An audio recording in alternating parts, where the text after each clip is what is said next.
ஓம் சாந்தி. அவ்யக்த சமிகை 30 மே 2026. बाप-दादा महावाक्य।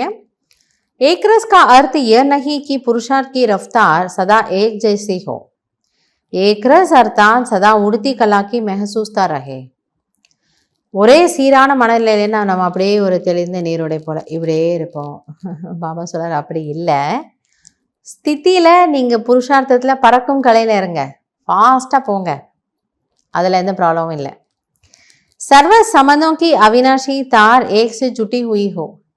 அதன் கூடவே அனைத்து சம்பந்தங்களின் அந்த ரசனை நமக்கு ஒருவரிடம் இருக்க வேண்டும், ஒரு பாபா தான். அந்த டேஸ்ட்ல நீங்க இருங்கங்கிறாரு. அப்படியே நம்ம டல்லா சோர்வா இப்படி இருக்கணும்னு அவசியம் கிடையாது. குஷியா இருங்க, எனர்ஜெட்டிக்கா இருங்க, நல்ல சக்திசாலியா இருங்க. ஆனால் சர்வ சம்பந்தங்களோட ரசனை ஒரு பரமாத்மா கிட்ட இருக்கணும். ஏக் பாப் தூசரா ந கோயி யஹ் திருட சங்கல்ப் ஹோ। ஒரு தந்தையை தவிர வேறு யாரும் இல்லை என்ற திட சங்கல்பம் வையுங்கள். ஏக் பி சம்பந்த கம் ந ஹோ। ஸோ எந்த சம்பந்தமும் என்ன ஆகக்கூடாது, குறையக்கூடாது. எல்லா சம்பந்தங்களையும் நாம் ஒரு பாபாவுடன் வைத்திருக்க வேண்டும்.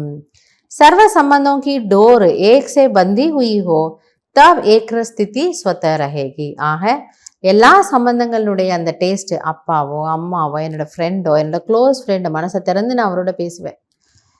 அந்த மாதிரி என்ன உங்களுக்கு சம்பந்தம் வேணுமோ அவரோட வச்சுக்கிட்டிங்கன்னா உங்கள் ஸ்திதி ஒரே சீரானதாக இருக்கும். ஏன்னா எந்த சம்பந்தத்துலேயும் அவர் நம்மளை ஏமாற்ற போகிறதில்ல, நம்மக்கிட்ட அவர் எதுவும் எதிர்பார்க்கவும் போகிறதில்ல, நமக்கு நிறைய கொடுக்க தான் போகிறார். ஸோ நீங்கள் குஷியாக இருக்கலாம். இன்றைக்கி சொல்ல வர்றது, உங்களுக்கு என்ன சம்பந்தம் ரொம்ப பிடிக்குமோ அதை நீங்கள் பாபாவோட என்ஜாய் பண்ணுங்கள். பரமாத்மாவோட ஆத்மாவுக்கு அந்த சம்பந்த அனுபவம் ஆகணும். நல்லது. ஓம் சாந்தி.